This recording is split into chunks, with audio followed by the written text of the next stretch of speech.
The Somatic Narcissist arrives at the hotel. Hello, I'm HG Tudor. My series, which allows you to understand more about the behaviours of somatic narcissists, continues. In this video, we shall observe the somatic narcissist as she arrives at the hotel. Our upper-lesser type asomatic narcissist Gary and his unwitting girlfriend Bex made their flight to Benidorm following their arrival at the airport.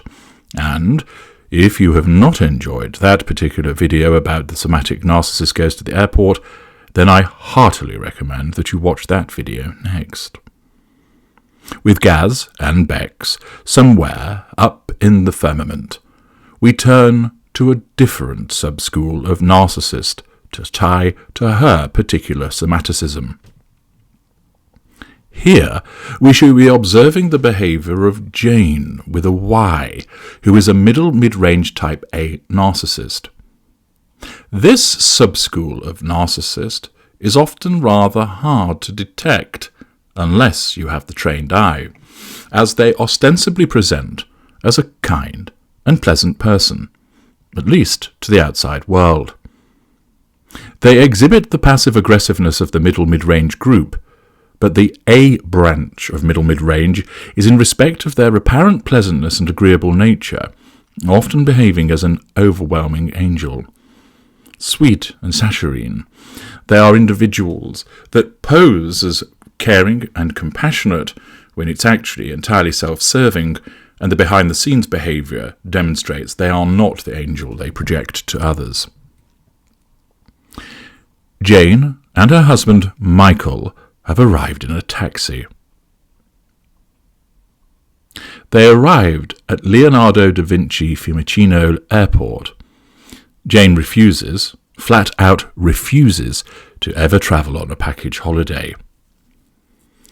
"Have you seen the types that goes on those holidays, Michael? Gazza, Bazza, Shazza and Becca, the great British scum," she remarks at the breakfast bar in the morning. Michael nods obediently. Jane confines such remarks, however, to the house. After all, it is not a good look to criticise people in public. No, the package holiday is rejected by Jane.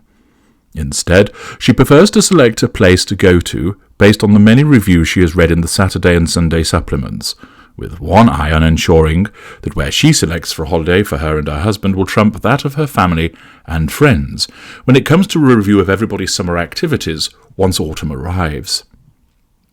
She and Michael have 2 children who are now grown up and prefer to take their own holidays without Ma and Pa. Jane always asks them if they would like to join them on the holiday, and affects a suitably crestfallen look when they inevitably decline, although her disappointment lasts as long as the flavour stays in chewing gum, as she is soon organising travel, accommodation and the itinerary. Michael is always asked where he would like to go, and how he would like to get there, and what he would like to do on arrival. He has long since adopted the answer of, "Whatever you choose, my dear, I'm happy with that." This largely pleases Jane, although there are times where she wishes that Michael would show a little more interest in the process, and she tells him as such.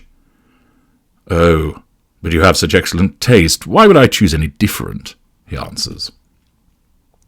Having been married for over 25 years to Jane, Michael has learned that giving Jane her way, but making it seem like he has thought about it first, generally means she leaves him alone, or at worst, he receives a snippy put-down, which these days does not trouble him in the way it once did.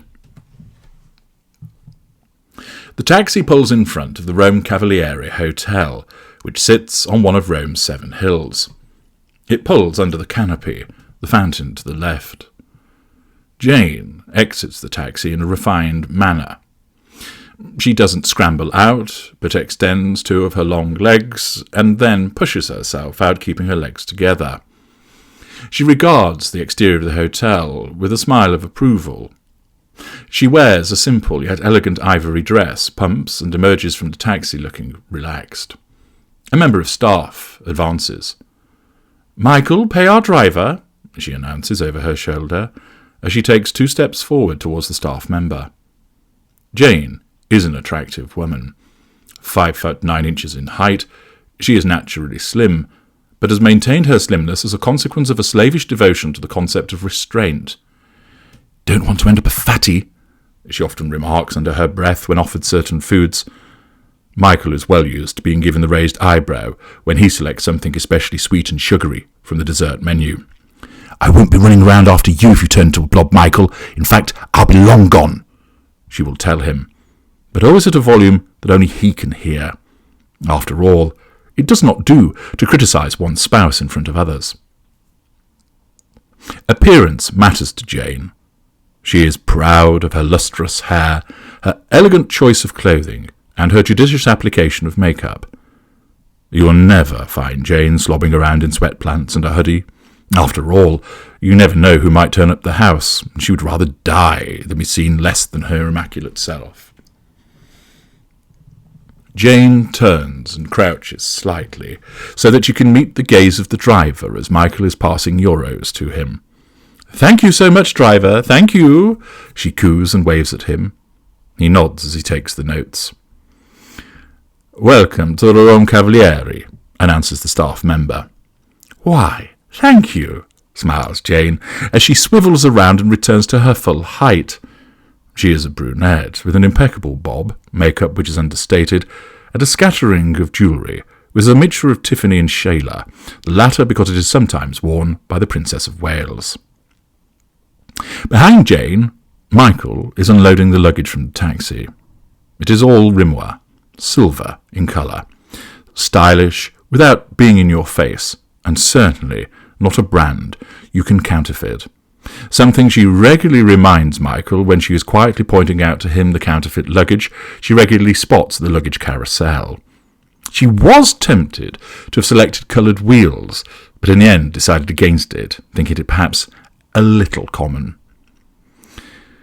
Michael knows better than to expect any help from Jane, as her version of help is to always ask the staff member, "Oh, would you help my husband with the luggage, please? Thank you so much."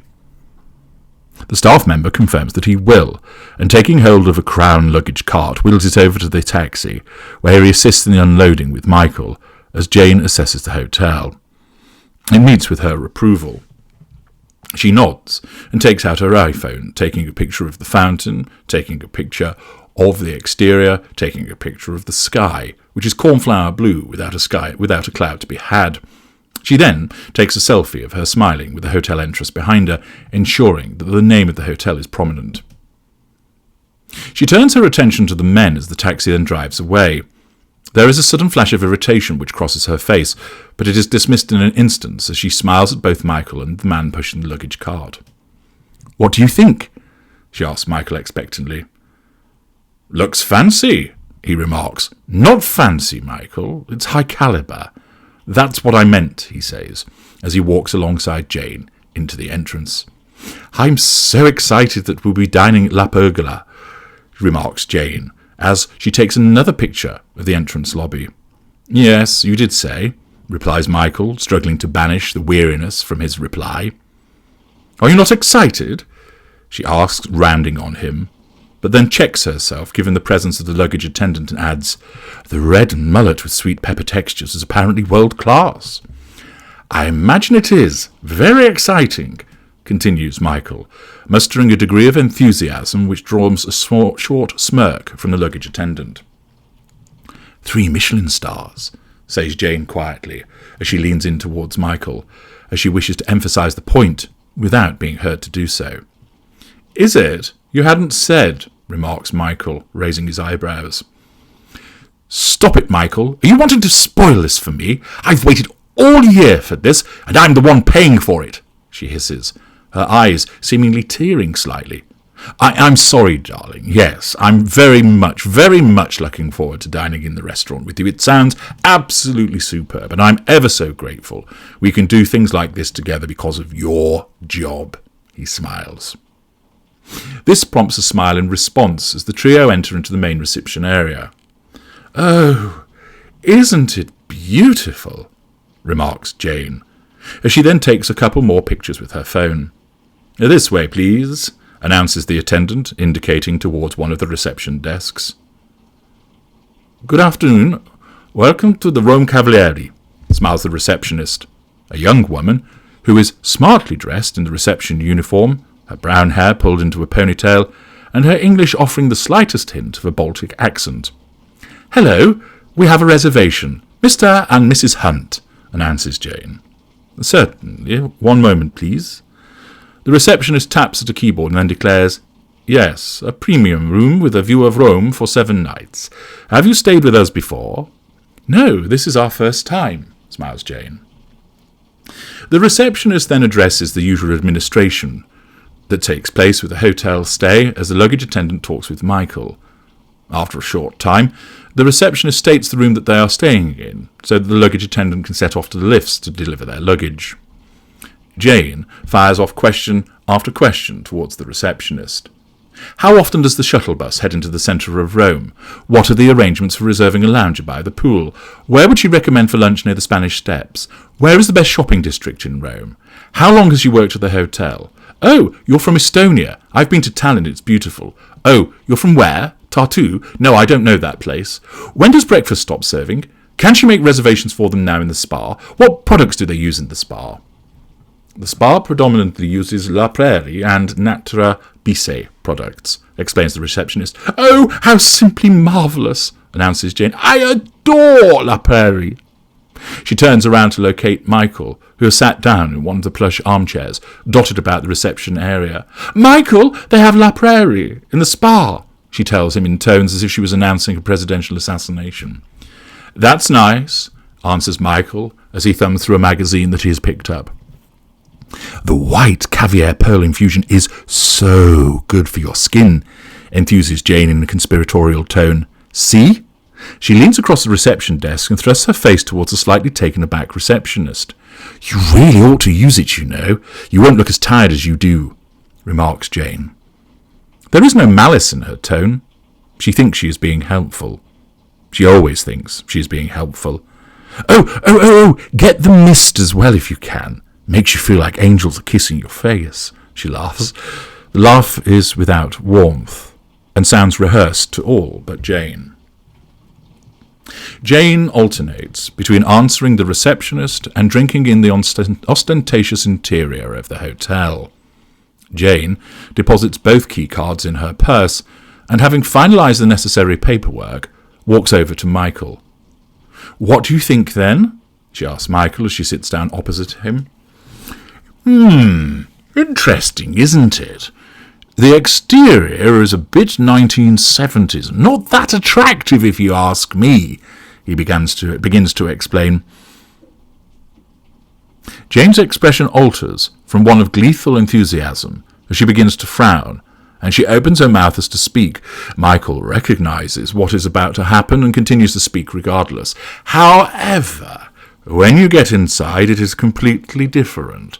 Opulent and grand, makes me feel like a Roman emperor. Jane claps her hands together in delight. That is exactly what I was thinking, Michael. Aren't you glad I let you come? Of course. What would you like to do now? Asked Michael. Oh, I absolutely need to see our room, take in the view, take a shower, and change into my first Rome outfit. First Rome outfit? Asked Michael. Yes, dear. I have an outfit per day, as you well know, and so do you. Don't fret, I will tell you which outfit you need to change into. I'm happy as I am, replies Michael. Michael, you have sat in an aeroplane and airport seats. Lord knows who's been sat there before you. Those clothes are going straight into the laundry sack when we get to our room. Besides, you need to wear what I've chosen for you, as it complements what I shall be wearing. If you say so, answers Michael. Shall we go up then? Not yet. You read your magazine thingy. I want to drink in Rome. Well, this bit's not really Rome, is it? It's inside of a hotel, a prestigious hotel and a very impressive one, remarks Michael hurriedly. But Rome is out there, he gesticulates towards the large windows across from them. It is all Rome, Michael, all Rome, answers Jane, as she takes a deep breath and smiles at a couple who walks past them. It is my Rome, she adds, and nods in satisfaction. Very well. Let me know when you are ready, says Michael, returning to his magazine. Soon, dear, soon, purrs Jane. And so the middle mid-range type A somatic has arrived at the hotel, with her dutiful, intimate partner primary source in tow. I'm HG Tudor. Thank you for listening.